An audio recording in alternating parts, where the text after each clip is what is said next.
Hey guys, and welcome back to BPD What? Hit It!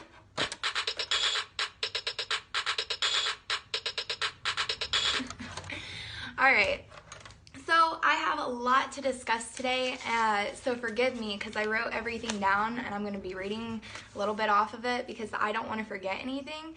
To start off the video, I would just like to say I've been getting a lot of people hitting me up asking about relationship advice, forgiveness, grief, trust.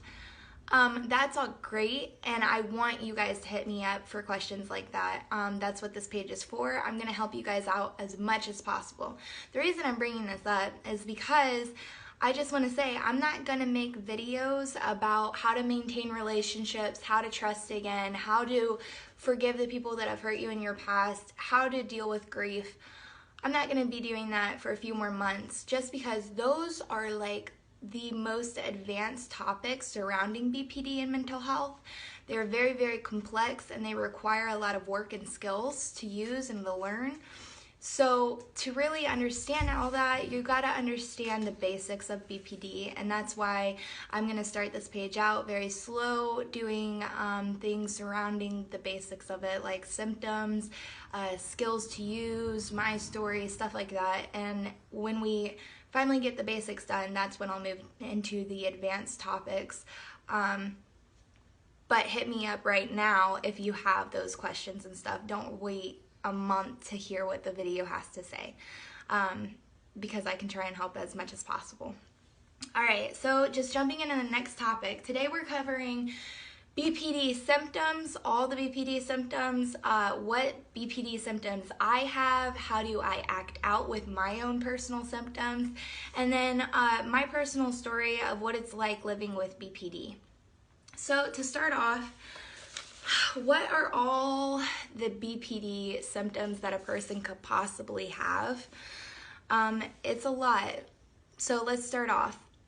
It's emotional instability, feelings of worthlessness, insecurity, impulsivity, impaired social relationships, antisocial behavior, compulsive behavior, hostility, irritability, self-destructive behavior, risk-taking behavior, self-harm, and lack of restraint.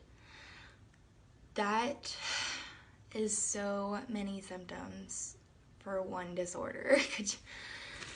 And the reason I want to share all of the symptoms with BPD is because there's still a lot of people out there who think that they have anger management issues or they have bipolar, and they show so many signs of BPD.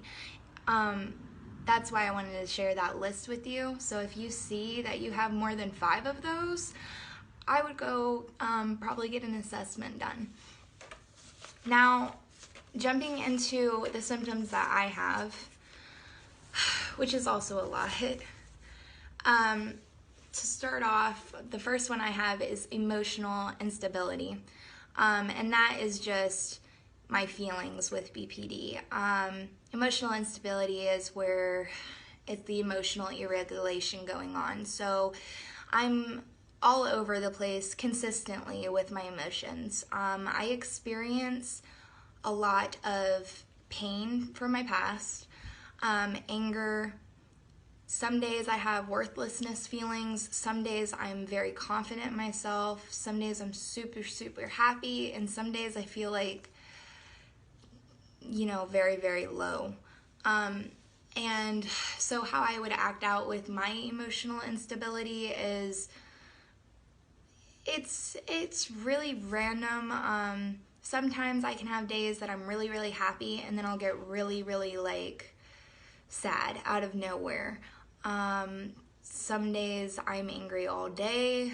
Some days I have no issues. Sometimes I'm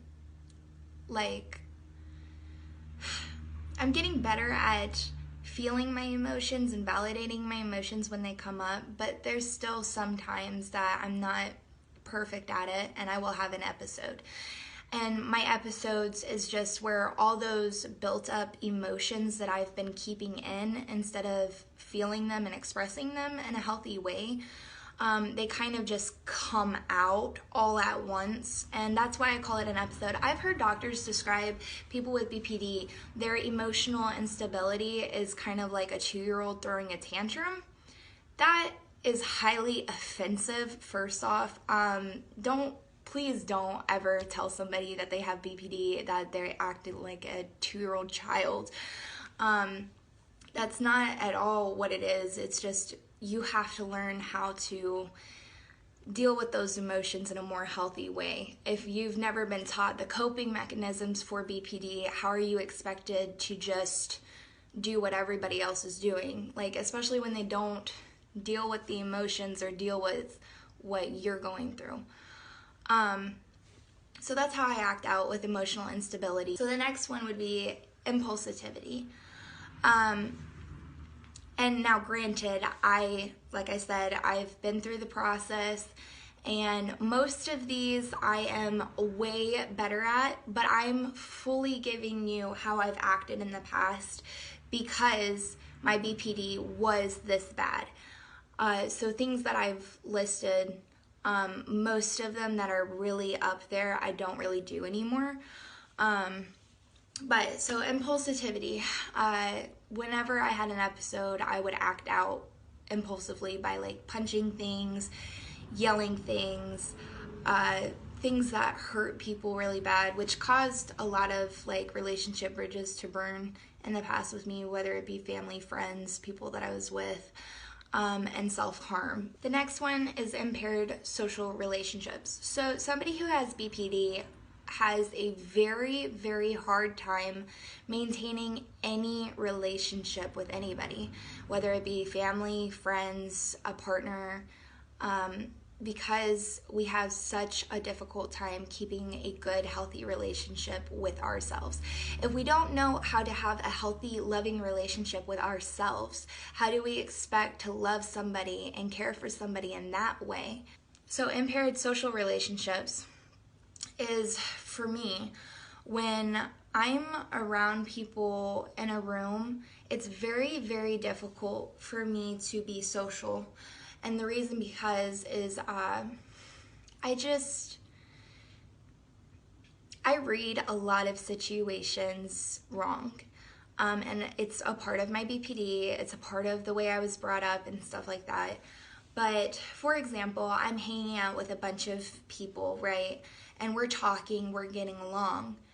Somebody drops a joke at me and I take it too personally.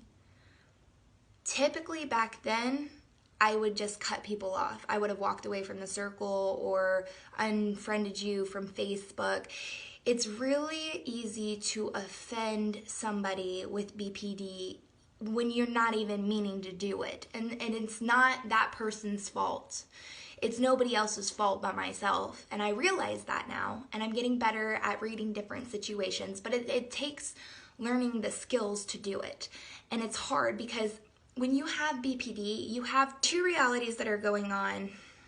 This reality is your BPD reality. And you've created this altered reality in your head. This altered reality is your coping mechanism world.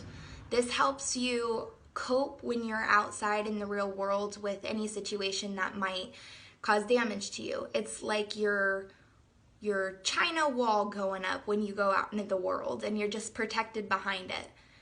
And this is your real reality. And when you have these two realities and you go into a situation with them both and something triggers your China wall to go up, it's really hard to sit there and look and ask yourself, okay, is my BPD acting up or am I reading the situation correct? And you have to differentiate the two. So that's why like impaired social relationships is one of mine, and it causes conflict and it's really hard to start new relationships. That's a very difficult thing to try and work through, and it's still a huge thing that I'm working on myself. But basic BPD skills that you learn, they can really help get you started on the process with that. The next one is antisocial behavior. Most of the time that you see a person with BPD, they're not really hanging out with a big group of friends.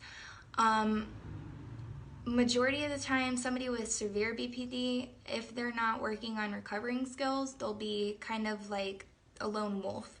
Most of the time you'll see them, you'll think, oh, that person's really shy, or oh, that person looks really mean and upset. Like, when in reality, we're not shy, we're not upset, we're just chilling. Typically we're like introvert people. We like to stay to ourselves. We're not going to start conversations with people. We just don't. But if you approach us and you show that you're interested in a conversation, we'll get in that conversation 100% and validate your feelings and talk about your opinions and give you our opinions. Like, we're good at being social. It just takes that person to kind of get in there and nudge us to get involved with it, because we have that fear of like reaching out to try and start something. But that fear of getting rejected, or that fear that we're not going to be good enough, that kind of sets in. So it allows us to kind of be antisocial in a lot of events. I have noticed though, since I've been working on my BPD skills and really working on like paying attention to everything about my BPD and how to control it and how to maintain it, my social anxiety has decreased a lot. Now, I'm still that type of person that will be sitting on the couch. I may look like a bitch. I may look like I'm shy. However, I'm just chilling, and I'm not gonna start like I'm just not that kind of person. I don't go up and say, hey, how are you doing? Like, you wanna talk? I get really, really awkward. But somebody comes up to me, I've been doing really good about like keeping the conversation going and getting that back and forth with somebody.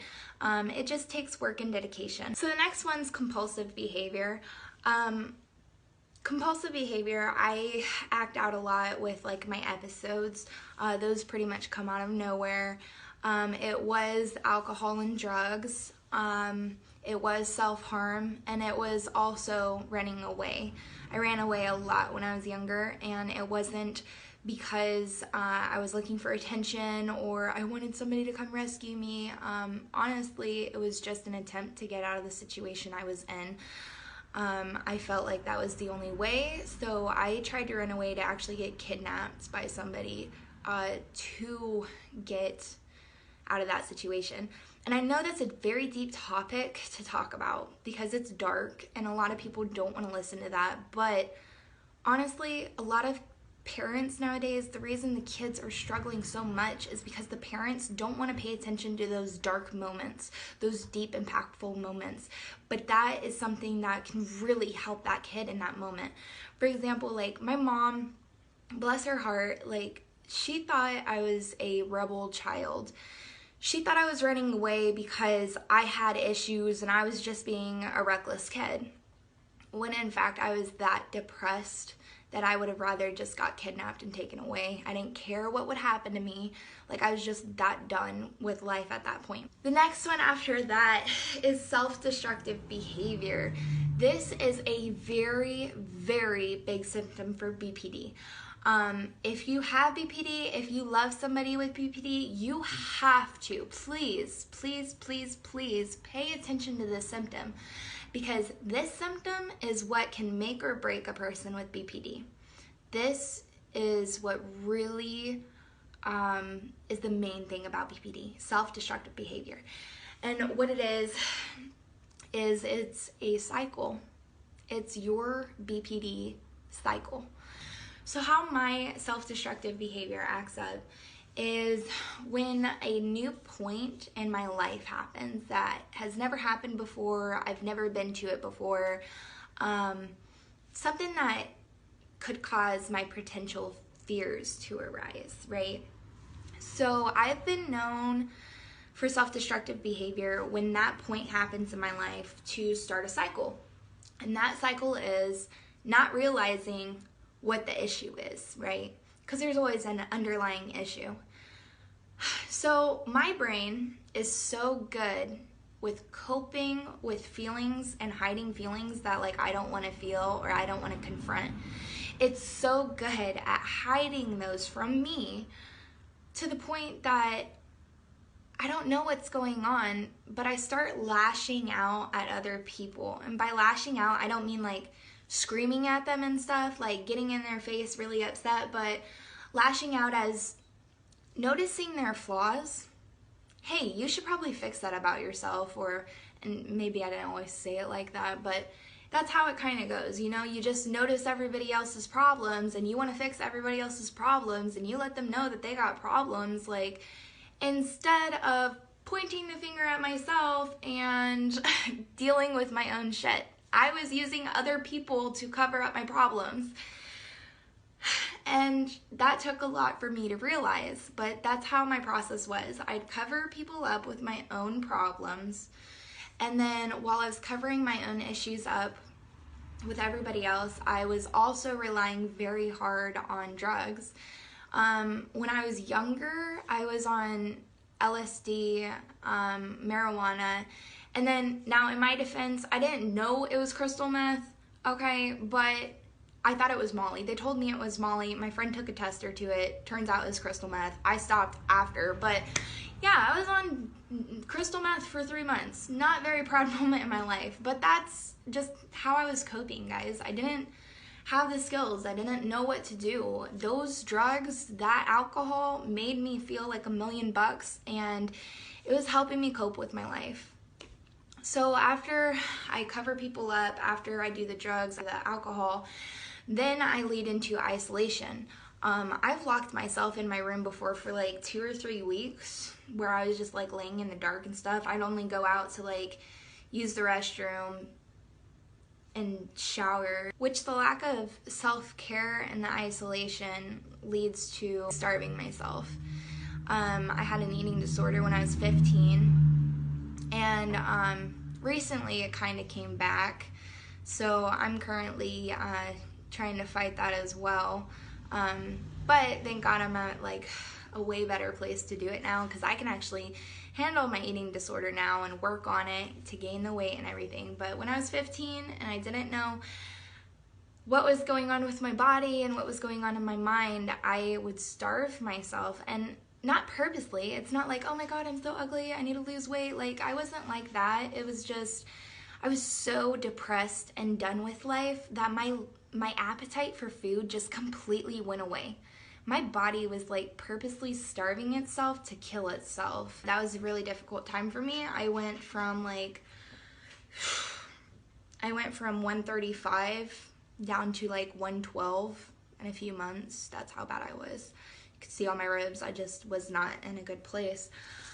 And that was my self-destructing behavior, you know, covering my own problems with other people, and breaking relationships, covering it up with the drugs and the alcohol, and that's the cycle that you get into. You just kind of get stuck in that victim mentality. And that's another thing that you have to realize to break this cycle is you are a victim, okay? Crappy things that happen to people are never okay, and that does make you a victim. And it's okay to hurt over that, and it's okay to not blame yourself.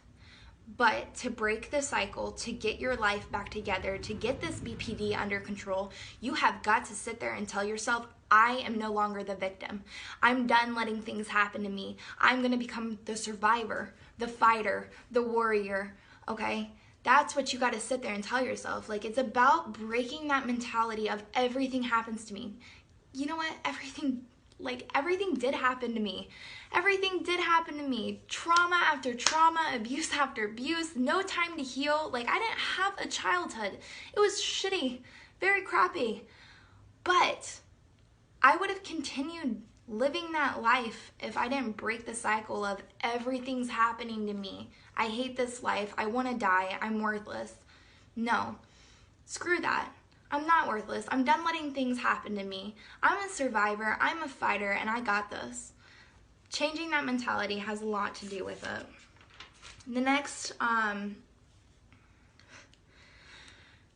symptom I have is risk-taking behavior. Woohoo! So risk-taking behavior for me was like partying and hanging out with wrong people. Partying really wasn't my thing growing up because I don't like the social environment and stuff. But it was a way for me to like cope with my life. I mean, it's just a way that I acted out, going to parties, getting drunk, getting on drugs. Like, that to me was better than sitting in bed trying to do homework for a teacher that had just said I was stupid and worthless and wasn't going to accomplish anything in life. Like, you know what I mean? So instead of like sitting at home and dwelling in my own sorrow, my risky behavior was going out, partying, doing drugs and alcohol, hanging out with the wrong crowd. I surrounded myself with a lot of people that did nothing but use me. Use me for my money, use me for my personality. I'm a very kind, giving person. Used me for my car, just anything and everything these people used me for. Did I know that at the time? Yes. Did I know they weren't good friends? Yes. Did I care? No. That's a risky behavior. I surrounded myself with people that didn't care because I didn't care about myself and I didn't feel like I had worth. So this was the best I could get and I was going to take it. Reckless driving, I acted out with a lot. Anytime I was angry, I'd get in my car and I'd take off.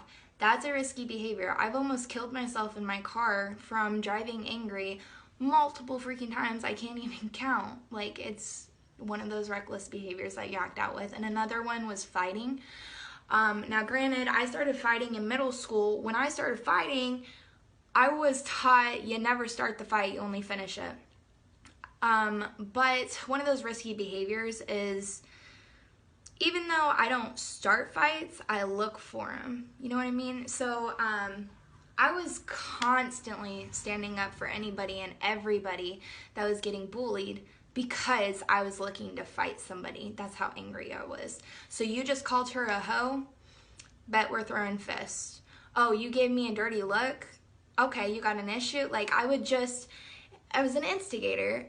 And I acted out with fighting. The next one that I have is self-harm behavior. I've gotten so much better at it, thank God. But when I was first starting out, I actually cut myself for 8 years.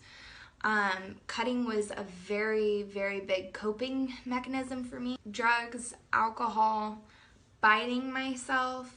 I would physically punch myself in the face or hit myself in the head.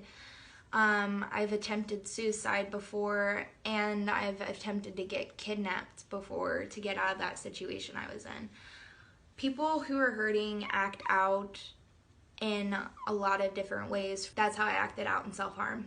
So the next one would be a lack of restraint. And this doesn't mean that we don't have control over our bodies all the time. Like, we do. It's just mainly a lack of restraint during our episodes. If a person with BPD doesn't have the skills that they need to learn how to control their emotions in that episode, they lack restraint in that moment. And that's because their emotions are so ridiculously high that literally themselves as a human being cannot control that in that moment. That's lack of restraint. If they don't have the coping skills that they need, the validation, the support that they need in those moments, and it will cause them to have lack of restraint. And the final one for today is describing what it's like living with BPD. I'm going to try and keep this as short as possible because this video has been pretty long. But for me personally, living with BPD has been hell. I'm just going to be completely honest. It's something that's very, very, very, very difficult to live with. I've ruined so many relationships with family, friends. I've hurt a lot of good people in my life because of my BPD. And it was because I didn't know I had it and I didn't have the skills that I have now to learn how to control it. But just knowing that I've been that toxic person before in the past to people hurts a lot. The emotions that you deal with are overwhelming. It's a constant battle between identity, between who you are as a person versus your BPD and what your BPD is. It also takes a lot of work and dedication, and it's at times very hard not to give up hope. I still get days that hit me where I'm like, I can't do this. Like, I just want to curl up and die, honestly. Like, this is so much. This hurts. Like, it's a very painful, frustrating, confusing, damaging disorder to have. But since I've learned coping mechanisms, since I've gotten sober, since I've gotten therapy and I've been working through my past and started the healing process, since I've learned the BPD skills to use and I've been researching it and practicing it in my everyday to-day life, my BPD has gotten a lot better. And now that I have more control over my BPD and I'm understanding and noticing more of my BPD, it's making it a lot more easy to deal with. And I'm starting to love my BPD, which is a very difficult thing to do, because when you live with BPD, it's like you have another personality inside you that does everything that you don't want to do. It's like there's this inner dark thing in you that does everything against your morals, against your values, against who you are. And that's why, like, people with BPD have such a difficult time with their identity. It's like, are we this thing or are we ourselves? And so for a while there, like, I hated myself, completely hated myself, because I was like, I don't want this. Like, I'm not this. Like, I hate this, blah, blah, blah. And now I'm like, I love myself. I'm not my BPD. I know what my BPD is, and I know how to control it most of the time. It's starting to come out to a plateau of feelings towards BPD, but it's just a very crazy overall process. Anyway, so that's BPD symptoms. That's what my BPD symptoms are and how I might act out with them. And that to me is how living with BPD feels. So thank you guys for your time. Continue coming back for more posts, and like, comment, share. I'll see you guys soon.